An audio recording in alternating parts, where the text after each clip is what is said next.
விஜயுடன் கூட்டணியா? செருப்பால அடிங்க ஓபிஎஸ் ஆவேசம். அதாவது முன்னாள் முதல்வர் ஓ பன்னீர்செல்வம் டில்லியில் மத்திய உள்துறை அமைச்சர் அமித்ஷாவை சந்தித்து அதிரடியாக கோரிக்கை ஒன்றை விடுத்துள்ளார்.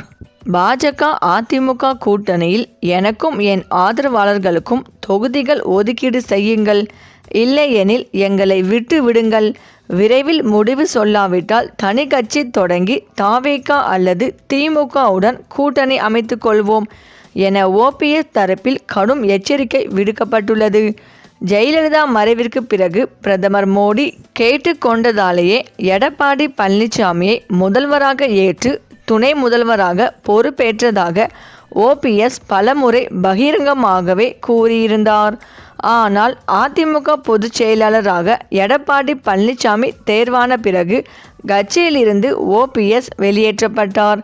கடந்த மக்களவைத் தேர்தலுக்கு பிறகு அதிமுக பாஜக இடையே மீண்டும் கூட்டணி அமைந்தது.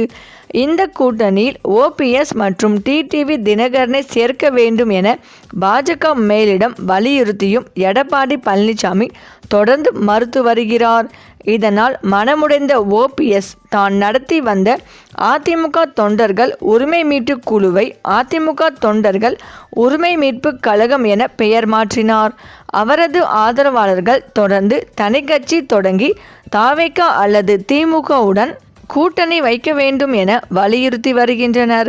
இந்த நிலையில் கடந்த 2 நாட்களாக டெல்லியில் முகாமிட்டு இருந்த ஓபிஎஸ் அமித்ஷாவை நேரில் சந்தித்து பேசினார். அப்போது கூட்டணியில் எங்களுக்கு இடம் தந்து உறுதிப்படுத்துங்கள், இல்லையெனில் எங்களை விடியுங்கள் என நேரடியாகவே கேட்டுக்கொண்டதாக ஓபிஎஸ் ஆதரவாளர்கள் தெரிவிக்கின்றனர். சென்னை திரும்பிய பின்னர் ஓபிஎஸ் செய்தியாளர்களிடம் கூறுகையில், டெல்லியில் அமித்ஷாவை சந்தித்து தற்போதைய அரசியல் நிலவரம் குறித்து விவாதித்தேன், நல்ல முடிவு விரைவில் வரும் என மர்மமாக புன்னகைத்தார்.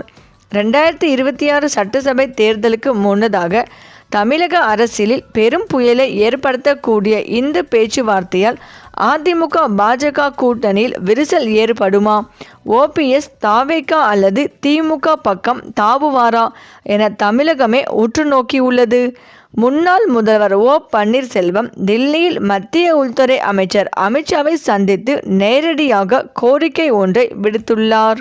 ஓ பன்னீர்செல்வம் 2017ஆம் ஆண்டில் தர்ம யுத்தம் தொடங்கியதில் இருந்து இன்று வரை தொடர்ச்சியான அரசியல் சறுக்கல்களை சந்தித்து வருகிறார். ஜெயலலிதாவின் மறைவிற்கு பிறகு அதிமுகவில் நிரந்தர பொதுச் செயலாளர் பதவியை பிடிக்கவோ அல்லது கட்சியை தன்வசப்படுத்தவோ அவரால் முடியவில்லை.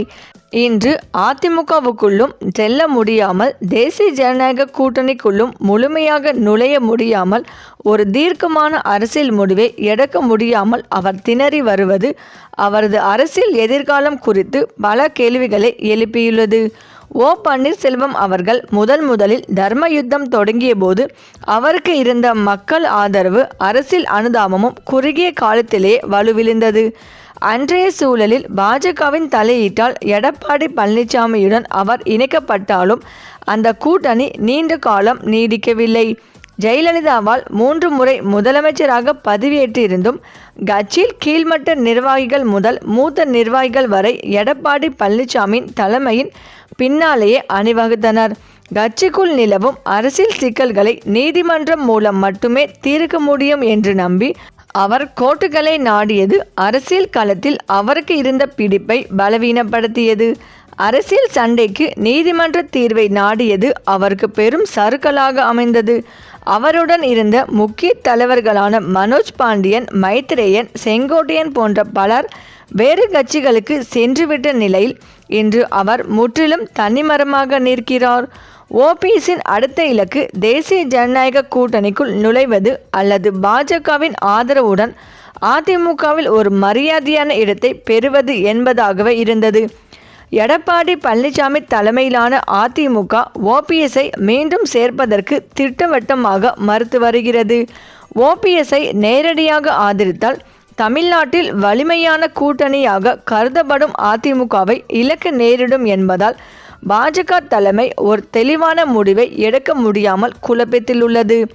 இதனால் ஓபிஎஸ்ஸின் டெல்லி பயணத்தில் பெரிய வெற்றி கிடைக்க வாய்ப்பில்லை என கூறப்படுகிறது. நடிகர் விஜய் தொடங்கியுள்ள புதிய கட்சியில் ஓபிஎஸ்ஐ சேர்ப்பது கட்சியின் கட்டமைப்பில் தேவையற்ற குழப்பத்தை ஏற்படுத்தும் என்பதால் அவரை சேர்ப்பதில் தாவேக ஆர்வம் காட்டவில்லை என கூறப்படுகிறது. ஓபிஎஸ் திமுகவில் இணைவது குறித்து பேசியிருந்தாலும் பலம் வாய்ந்த திராவிட கட்சியான திமுக தனது உட்கட்சிக்குள் பிளவு ஏற்படுத்தக்கூடிய ஒரு தலைவரை சேர்ப்பதில் தயக்கம் காட்டுகிறது. மேலும் பல ஆண்டுகளாக திமுகவுக்கு எதிராக அரசியல் செய்த ஒருவரை சேர்வது அடிமட்ட தொண்டர்கள் மத்தியில் அதிருப்தியை ஏற்படுத்தும் என்ற கருத்தும் நிலவுகிறது. இன்றைய சூழலில் ஓபிஎஸ் ஒரு பெரிய அரசியல் சக்தியாகவோ அல்லது கூட்டணி கட்சிகளுக்கு அத்தியாவசியமான சக்தியாகவோ இல்லை. ஒரு காலத்தில் ஜெயலலிதாவின் நிழலாக இருந்த 3 முறை முதலமைச்சராக பதவியேற்ற ஒரு மூத்த தலைவராக அவருக்குரிய கௌரவம் உள்ளது.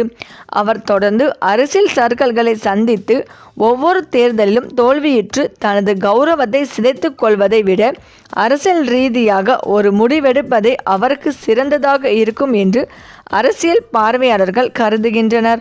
முன்னாள் முதல்வர் என்ற உயர்ந்த மரியாதையை மட்டுமே காப்பாற்றி கொண்டு பரபரப்பான அரசியல் போட்டிகளில் இருந்து விலகி இருப்பது இந்த தனிமரமாக நிற்கும் தலைவருக்கு பொருத்தமான கௌரவமான முடிவாக இருக்கலாம் என்று அரசியல் விமர்சகர்கள் கருத்து தெரிவித்து வருகின்றனர்.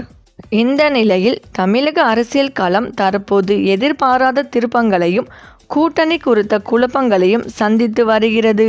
குறிப்பாக அதிமுகவில் இருந்து நீக்கப்பட்டு தனித்து செயல்படும் ஓ பன்னீர்செல்வம் மற்றும் டிடிவி தினகரன் ஆகியோருக்கு எந்த பிரதான தமிழக கட்சியும் கதவை திறக்காத நிலையில் இவர்களின் அரசியல் எதிர்காலம் கேள்விக்குறியாகியுள்ளது.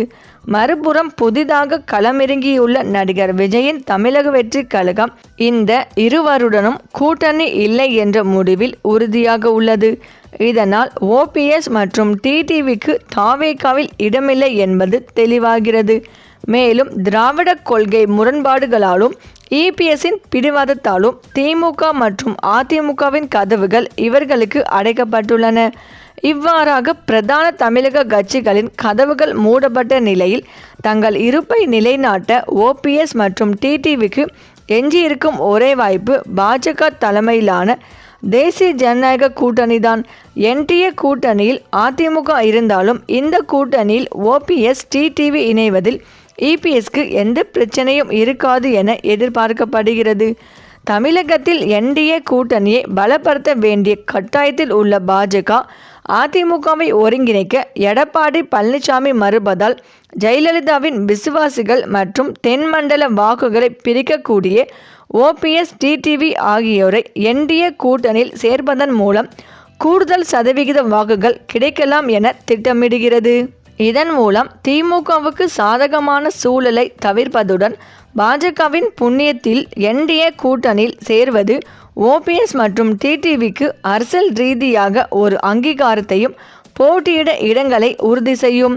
நடிகர் விஜய் தாவேகாவில் சில குறிப்பிட்ட அரசியல் தலைவர்களுக்கும் அரசியல் கட்சிகளுக்கும் மட்டுமே கதவை திறக்க திட்டமிட்டுள்ளதாக தெரிகிறது. அந்த வகையில் தாவேகா கூட்டணியில் பாமக இணைய வாய்ப்பில்லை என்றும் தேமுதிகவுக்கும் அதே நிலைப்பாடுதான் என்றும் கூறப்படுகிறது. எனவே பாமக தேமுதிக தங்கள் இருப்பை தக்க வைக்க என்டிஏ கூட்டணிக்குள் செல்லவே வாய்ப்புகள் அதிகமுள்ளது. ஓபிஎஸ் டிடிவி போன்ற திமுகவின் எதிர்ப்பாளர்கள் அனைவரும் என்டிஏ கூட்டணி என்ற குடைக்குள் கீழ் அணிதிரண்டால் திமுகவுக்கு மேலும் நெருக்கடி ஏற்படும். அனைத்து முக்கிய சக்திகளையும் என்டிஏயில் சேர்ப்பதன் மூலம் பாஜக கூட்டணி ஓரளவுக்கு வலிமை பெறலாம். இந்த சூழலில் தமிழக தேர்தல் திமுக கூட்டணி, அதிமுக கூட்டணி, தாவேகா கூட்டணி மற்றும் சீமான் கட்சி என்ற 4 முனை போட்டியாக மாறும். ஓபிஎஸ், டிடிவி, பாமக, தேமுதிக ஆகிய சக்திகள் என்டிஏ கூட்டணியில் இணைந்தால் அது தமிழகத்தில் என்டிஏ செல்வாக்கை உயர்த்தவும் வெற்றிக்கு வழிவகுக்கும் என்றும் பாஜக மேலிடம் திட்டமிடுவதாக தகவல் வெளியாகியுள்ளது.